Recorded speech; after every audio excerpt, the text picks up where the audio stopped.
Okay, I think I'm live now. Finally, after all that, that took a little bit of going through. My sound's working, my picture's on. I think I'm finally ready to go live. Yay! Finally! Alright, so I got a one question from my little post from Carl Bell, I believe. Wanted to know about the prereqs and whatnot when it comes to the LPM program. So I literally pulled up my LPN program that I went through. Now this is the 2022. Um, it says scorecard, but this is sort of like the entrance exam or whatever. You take the T's on this piece of paper. This has got all your prereqs and all these other things like that.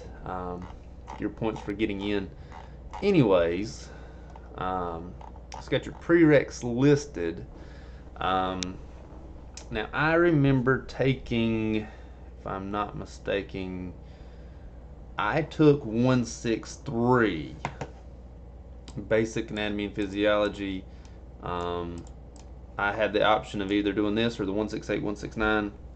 I did 163 and I had a horrible time in that class.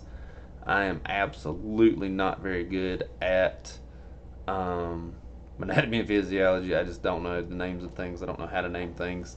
I am horrible. I was really, really bad in that class. I actually had to do a lot of extra credit, a lot of things for extra credit in that class. I had the hardest time with anatomy and physiology, and I know in the question he said that he has no trouble with anatomy and physiology. That one gave me a really hard time. So I did not take 168 or 169. I did not do microbiology. One thing I had to do, because I never took high school chemistry, I never ever took high school chemistry. I had to take high school chemistry at like 27 years old with a bunch of high school kids that were like 15. It was pretty awkward. So I had to take it, and it was, I think it was actually a prereq to the 163. So some of these classes actually have prereqs. I did English 111. It was really, really easy. I just remember as long as I wrote my papers, I did fine. I showed up to class and wrote my papers, paid a little bit of attention here and there, and that was really it. Dosage calculations. Okay, Jerry, we'll get to that. Let me finish up here, Jerry, and we'll do dosage calculations. So I did English 111. I did do 112, and I cannot remember why I did 112, but for some reason I did 111 and 112. I might have had to have those when I was there, but I did 111 and 112. Now, I did not do Psych 150 or Psych 241. I did this one, this 110, and I will tell you, don't do it. And here's the reason why you don't do that one. That one is a co-rec. I did mine as a co-rec at the same time as going to nursing school. So I will advise against the 110 and go straight for the 150 or the 241 if that's your program, because that was miserable taking another class during nursing school. That was miserable. It was horrible. And the humanities and fine arts, I actually had to have that. I know it says ADN only on that one. I had to have that when I was there, and it was, I can't even remember what I took. Oh, I took something. I can't even remember what it was. Some sort of weird uh, fine arts class. I think it was like art in learning or something like, I don't know. Anyways, so as I was talking about, that 110 is a co-rec. You can actually take it at the same time as you take nursing 101. You can also take anatomy physiology 163 at the same time. I did not do that. I actually took it beforehand, and I don't think it was a co-rec whenever I took it. But as you see, you can take nursing 101 and these two classes at the same time. I will go ahead and tell you, don't do that. That is going to put so much strain on you. It's going to be ridiculous. It was so hard to do all of those. The English 111, I took it before I took it. I think I took it with the high school chemistry also, um, and so it was really hard. As far as what I had the hardest time with, we'll go back here. I had the hardest time again with the Bio 163, and that was really about it. That was the hardest one I had. Some of these, I think you have to have a math before you get into the 163, and I don't remember what math it is. But I feel like it's got a prereq of math. I had no trouble with it, as well. It was fairly easy, but yeah, the hardest classes are, if you do it, are going to be these co-recs. Don't do co-recs. I did co-recs. Don't do that. Do not do co-recs. So maybe I answered, maybe I didn't answer, maybe I confused Mr. Carl Bell as far as what is easier, what is not easier. I hope I answered that question by showing you what I actually took in my program. All right, dosage calculations. Age calculations. Let's do a dosage calculation. Oh, wow. Do they give me the question or do they just give me the... Oh, no. Here, let's just make up our own word.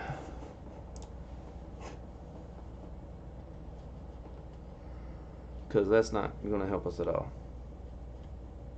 Is Word going to come up or no? If not, I can do it in Paint. Oh, I got to log in? Dang. Yeah, I'm not logging in. I'm not going to show all my stuff while I'm on on live stream. Should have planned that ahead. Well, let's just do Paint. New. Get rid of this. All right, so Jerry, let's see, what kind of calculations you want to do? Oh, how was it in school? They're really easy. The drip rates are the hardest. And I could show you a drip rate, but using the Paint is going to be a little bit harder because you got GTTS drip rates, things like that, and so like the order might come in and it might say, let's shrink this down a little bit. It might say 1,000 bolus in 8 hours, something like that, and then you got to figure out like your drip rate. Your tubing is like 10 drips, so your drip rate is how many milliliters go in per minute, and then your drip rate is how many drips equals 1 milliliter. So that's 10 drips equals a milliliter. So 10 GTTS is 10 drips per milliliter, and so if you want to do 8 hours, first you got to figure out how many, and they don't let you use calculators in school. I'm just going to do it now because I'm not in school anymore. Never made sense to me because I've never worked anywhere that didn't have a calculator.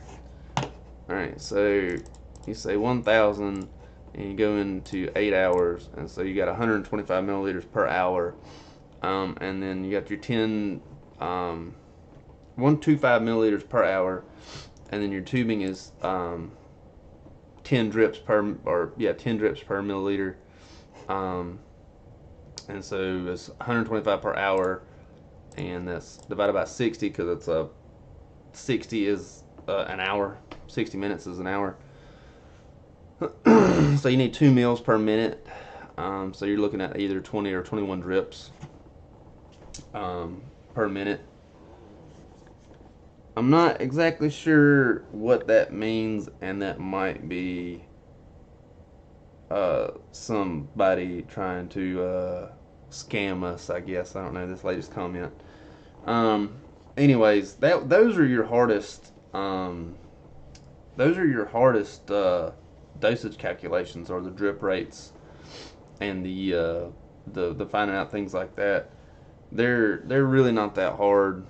Um, you may see one that's like provider orders 750 Tylenol, if I can spell, and on hand you have 250s.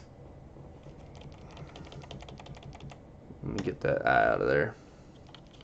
You have 250s per tablet, and so really that's super easy. Also, I mean, you're given order 750. You just take 750. You divide that by the 250 because that's what you have on hand, and you get 3 tablets. So for the most part, those calculations are just simple math. Just simple, once you figure out the formula, it's super simple math. It's just that it's the drip rates really that get you on the dosage calculations. But they're super easy. Like there's nothing to them. Once you figure them out, they're easier than it just is. Ones that I have a lot of trouble with are like weight calculations. Especially when I was in dialysis, I had a lot of trouble with the weight calculations because a kilogram is 2.2 pounds. So 1 kilogram equals 2.2 pounds.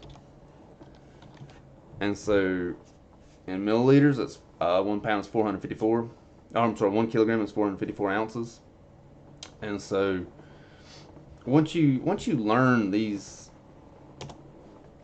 I think I got that wrong actually. One pound is 2 point. Anyways, once you figure it out, it's pretty easy to get them. You just got to sort of memorize all the weights and all of the drip rates and drip factors and things like that. And once you get all those, they're really easy and have no trouble at them at all. But yeah, that's really it as far as dosage calculation. It's not like you're just solving for X. It's not like you're doing calculus or anything like that. And like I said, I've never worked anywhere that did not have a calculator on hand, even though they're not going to let you have one in the in school. They're not going to let you have one. They hate that mess. They really do. Ugh. But it is what it is. If we look at back to the education part of this, and like I said, I didn't have a math per se that I had to take to get into the program. I had to have a math to get into the Bio 163. I did have to have that math as a prereq, but it really wasn't that hard. However, my school does have a LPN ADN bridge program.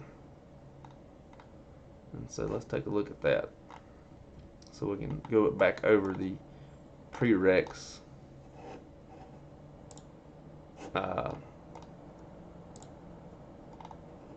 Because this is where, if you ever look into it, you're going to start getting into things like I don't have microbiology.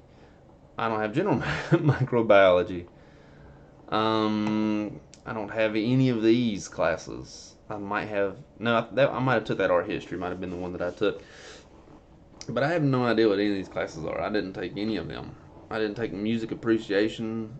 I might have took critical thinking. That might have been one I had to take in general, but like I don't have any of these classes. A student, ooh, that is terrible. Yeah, that is a horrible situation. A student, I mean, even oof. Yeah, I hate to hear students having that much pressure where they're committing suicide. That is miserable. Yeah, that oof. Yeah, you definitely. So one thing that these classes don't really tell you on paper is the amount of time that it takes while you're in school, and then also not only that, and it did show it here. So if you look here, C's are all grayed out and there's zeros beside of them. They no longer count. You have to have a B or higher, and that's something that a lot of people aren't really aware of, I guess. Um, they're black and white. Like you can't have a C. Um, and yeah, it's that there is a lot of pressure in nursing school. Um, I don't ever think I felt that much pressure. Um, Unfortunately, this individual did, and that's a miserable situation.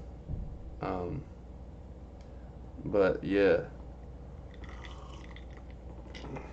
as I say, finished with a 74.8. Yeah, yeah, that I can believe that they refuse to round up. Yeah, they don't round up either. Um, like that 74.8, that was it. Yes, yeah, I do remember that. Yeah, our grade, we didn't get to go to 75. We had to stop at 80. Um, and it was 80.0. It wasn't it wasn't 79.9. It was 80.0. Yeah, like that's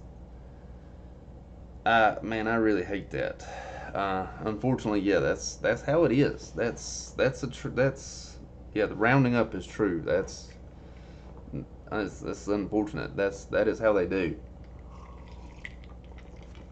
And like I said, they're not going to give you that C.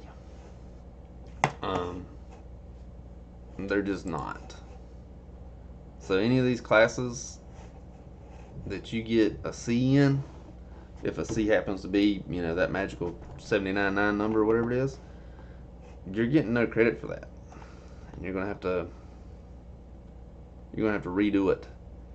Again with the co-recs, don't do co-recs because they're even though if they're easy classes, it's incredibly too hard to balance co-recs and nurse life because it says 9 credit hours, and technically you're supposed to be like 9 hours per week in class, but you also got to add like probably 12 hours of clinicals per week.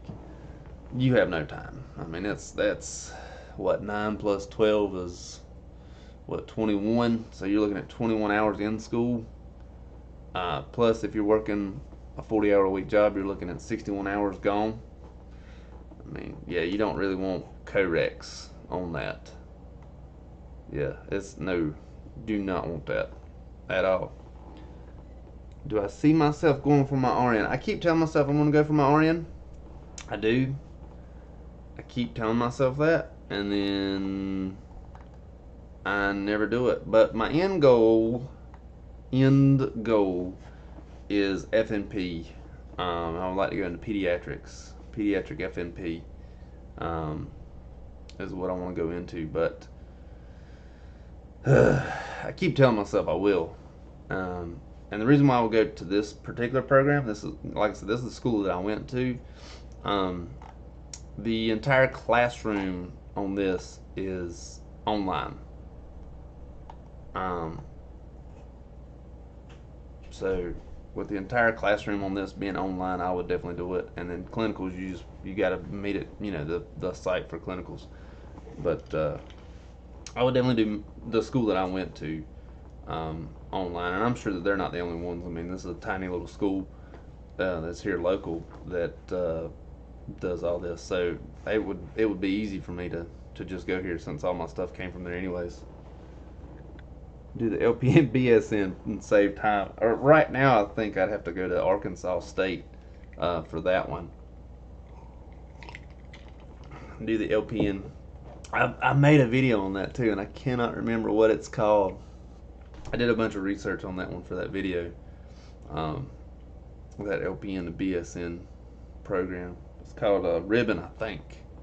I think that's the name of it. RBBON. Ribbon. That one, yeah.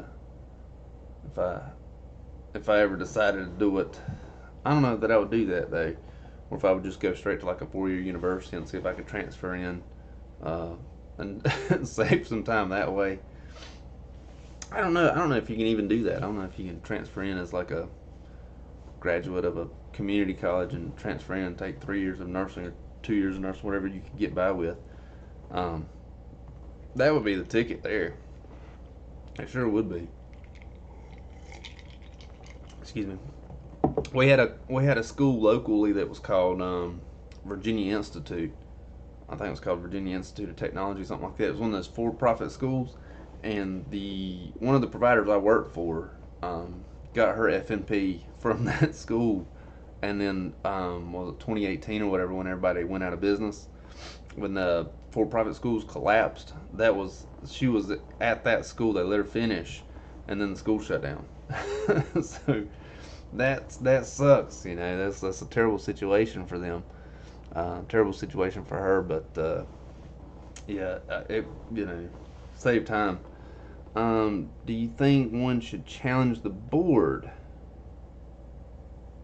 I don't think you can challenge the board from CNA to LVN. You can challenge in North Carolina. You can challenge the LPN board if you have, I think, 3 or 4 semesters of your ADN already completed. But there's a lot of red tape in that. So I don't think you can challenge the LVN, but LVN is also in Texas or California. So I don't think you can, but I don't know the rules.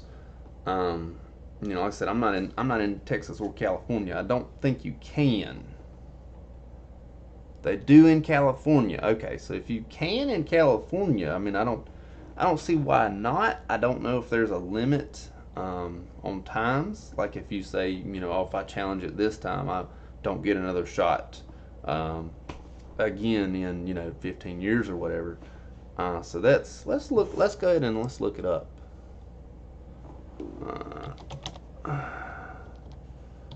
Challenge. Oops.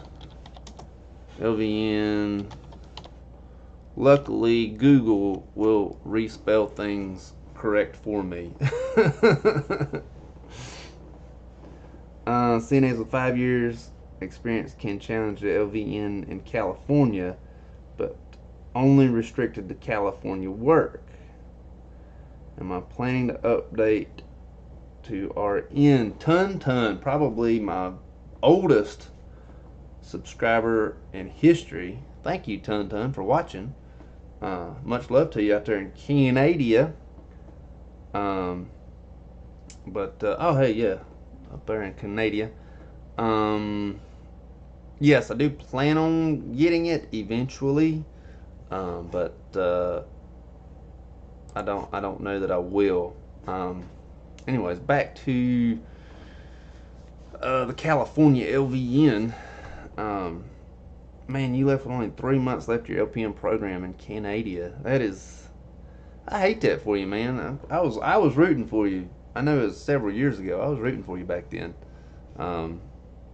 However, your YouTube channel is doing phenomenal. So I think you're all right. I think you're all right. At least I hope so. Cause you got it made on the YouTube, man. CNA with experience, 5 years experience, can challenge the board, but only restricted to California work. Well, that really doesn't sound bad as long as you stay in California. 51 months. All right.